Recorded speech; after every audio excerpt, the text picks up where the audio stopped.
Good evening, dear children of class 9. So, today I shall be dealing with a new poem, Daffodils by William Wordsworth. William Wordsworth was a very famous romantic poet, and he was a poet of nature. He was a nature lover, he was a nature poet, and whenever he wrote any poem, any of his poem, in fact every poem of his, it's written in a very simple manner with simple words, simple dictions that he has, he makes use of. And similarly, Daffodils is also no exception. And like in many other poems where he recollects his past, you know, Daffodils also, in Daffodils too, it is an instance where he recollects his past memory where he had encountered beautiful daffodils. So now let's move ahead with this poem, Daffodils by William Wordsworth. I wandered lonely as a cloud that floats on high over vales and hills, when all at once I saw a crowd, a host of golden daffodils. So there was a time in his past when he recollects that when he was wandering about alone, he was wandering about aimlessly, and he was wandering about where he out here he compares himself to the wandering cloud, the cloud that wanders high on the hills and valleys in the sky. Just like that, he too was wandering about aimlessly. And when all of a sudden he comes across a host of golden daffodils. So, out here in the first line of this first verse, he has compared himself to a cloud. And this is a figure of speech, that is, the figure of speech that has been applied out here is simile. And in the third and the fourth line too, he has made use of another figure of speech, and that is hyperbole. He has made use of a hyperbolic expression where the cluster of daffodils have been deduced by the usage of words like crowd and host, as you can see out here in the line. So, and when he describes these daffodils that he all of a sudden encounters, he describes these daffodils by saying that, by referring to it as golden daffodils. Now, why golden? Out here, golden out here, this color symbolizes the magical effect that it creates in the heart and the mind of William Wordsworth. The minute he saw, he was completely captivated by the beautiful sight of the daffodils. And these daffodils grew beneath the lake and beside the lake and beneath the trees, fluttering and dancing in the breeze. And the minute he saw, it completely captivated his heart, captivated his mind. It filled him with so much joy that he felt like as if he felt as if those daffodils seemed to be dancing, fluttering and dancing. And out here once again he makes use of another figure of speech, that is personification, where he personifies the flowers, that is the daffodils. So now out here, when he describes these daffodils to be fluttering and dancing in the breeze, what idea we get of is of the very lively appearance of these daffodils that has been created by the poet, which actually this very lively appearance of it had captivated his heart and mind. Yes. So now moving on to the next verse. Continuous as the stars that shine and twinkle on the Milky Way. So the daffodils that he came across, it was numerous. There were so many daffodils out there. In fact, there was this vast stretch of daffodils that grew beside the lake beneath the trees. And he compares this vastness of the daffodils to the vastness of the stars that shines and twinkles in the sky in the Milky Way. And out here, what is Milky Way? Milky Way is the galaxy that contains our solar system, which when we see from our Earth, it looks like a band of light in the sky, night sky. So he compares the vast stretch of daffodils to the vast stretch of stars that we see in the night sky. And again, here this is another example of simile. So moving on to the third, they stretched a never ending line. And what is this they referred to out here? Yes, they out here is referred to the daffodils. They stretched a never ending line along the margin of a bay. 10,000 saw I at glance, tossing their heads in sprightly means lively dance. So here he has very beautifully, definitely he has very beautifully described these daffodils that were seen in large number, vast stretch of daffodils, countless daffodils out here, yet he describes it in a very exaggerated manner.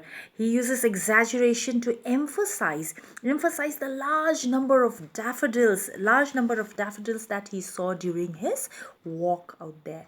So that one perfect example of this hyperbolic expression, that is exaggeration, is 10,000 saw I at glance. This description is given to emphasize the large number of daffodils. Then next verse, the waves besides them danced, but they outdid the sparkling waves in glee. And now out here in the third verse, what we see is the waves of the on the surface of the lake, there were small ripples, and these ripples, it seemed as if it looked like waves, and the very movement of the waves, the ripple of it, the poet imagines it to be dancing. So out here, the poet talks about the ripple, the dance of the lake, as well as of the dance of the daffodils, as if there is some competition that is going on between these two different entities. And what he says next, the wave beside them danced, but they outdid. And out here, they is referred to the daffodils. They outdid. Outdid means surpassed. They danced better than the waves. Yes, outdid the sparkling waves in glee. A poet could not but be gay in such a jocund company. So the poet was extremely happy to see the waves dancing, waves of the lake dancing. But at the same time, he was extremely happy at the sight of the fluttering and dancing daffodils. And when he saw the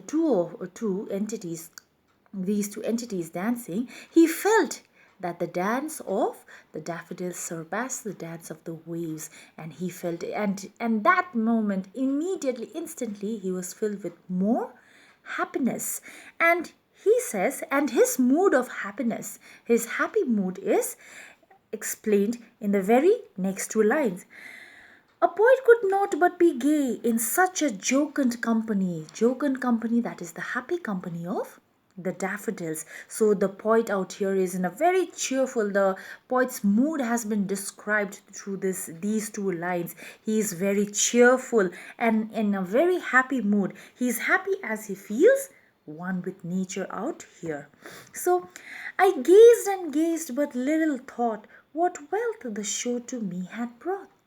So he was so captivated. He was so captivated by the sight of these beautiful daffodils that were fluttering and dancing out there. It had captivated enchanted him, enchanted his heart, his mind, and he kept gazing at them. until what happened, what wealth the show to me had brought. Out here, wealth, here he refers to peace and happiness. Peace and happiness out here is referred as wealth. So I gazed and gazed, but little thought what wealth the show to me had brought.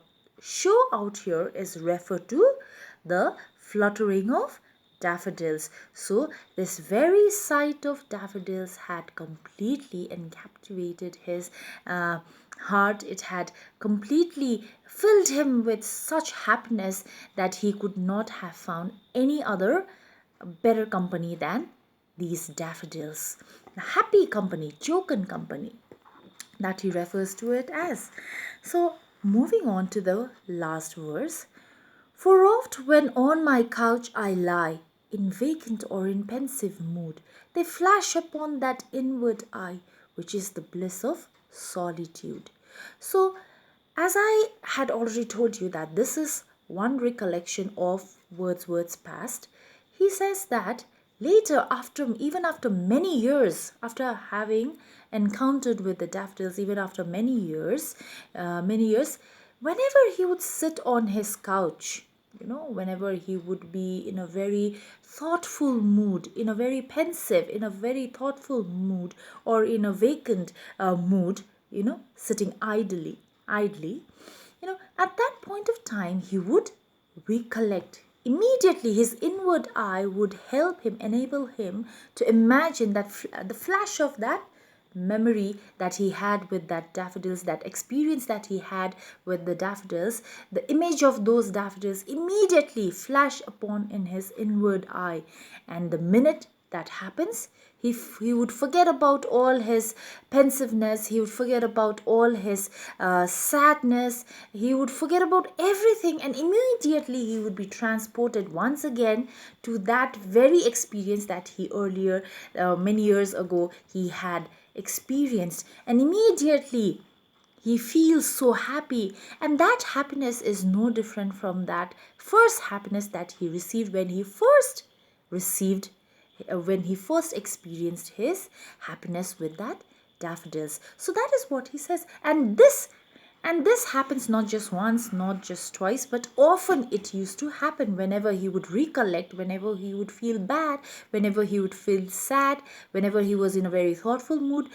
Whenever he was in such mood, he would often he would often be transported to that experience that he had, beautiful experience that he had with the daffodils.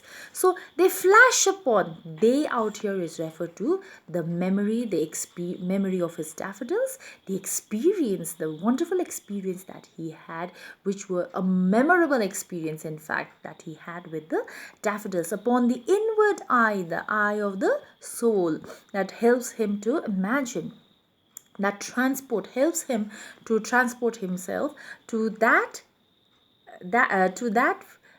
place where he had first encountered the daffodils, which is the bliss of solitude.